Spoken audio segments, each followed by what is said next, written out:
certified elder law attorney Ronnie Morton. In my practice representing families in Mississippi, there are several questions that come up repeatedly. I'd like to take a look at the list, at a list of some of them right now with you.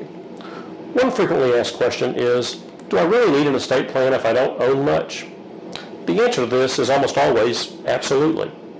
An estate plan isn't just about setting up trust funds. They're very important documents that everyone should have regardless of their income and regardless of their asset levels. Another question we frequently get is, what's the most important document I should have my estate planning lawyer draft? There are several which are important, but to get started you will likely need a medical directive that explains what your wishes are in a variety of medical situations. When you're unable to make decisions for yourself, these documents can make those decisions for you or name the person to whom you've given that authority.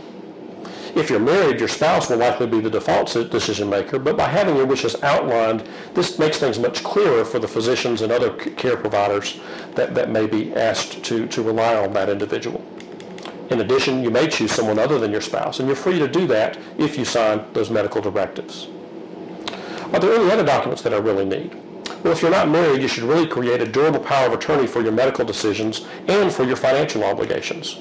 Parents should absolutely set up a legal guardianship for their minor children as part of their estate planning documents. And just about everybody can benefit from creating a will.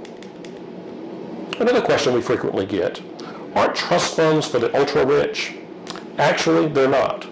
While we may be conditioned to think of trust for someone like the Rockefellers and the Kennedys as some sort of mega savings account that doles out money to the next generation, they are actually much more than this. You see, putting your assets into a trust allows you to put specific restrictions and conditions on how the money is used, when it can be used, and how it can be protected. You can protect certain monies or even certain pieces of property for future generations. You can protect the properties from taxes, and you can protect it even from creditors such as a nursing home or Medicaid. The cost of setting up a trust will save you its value many, many times over. A fifth and often commonly asked questions I get is, will I have to pay a death tax? Well, fortunately, under the current law, the answer is probably not.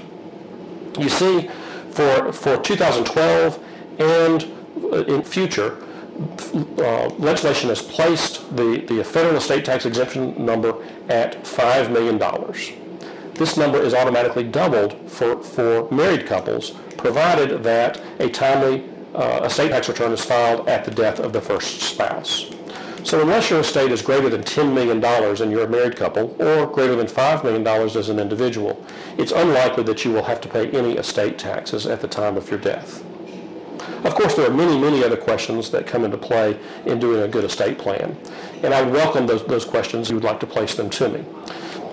Simply call our office and schedule your legacy consultation with me, and I'll be happy to assist you in getting your plans and affairs in order. I'm certified elder law attorney Ronnie Morton.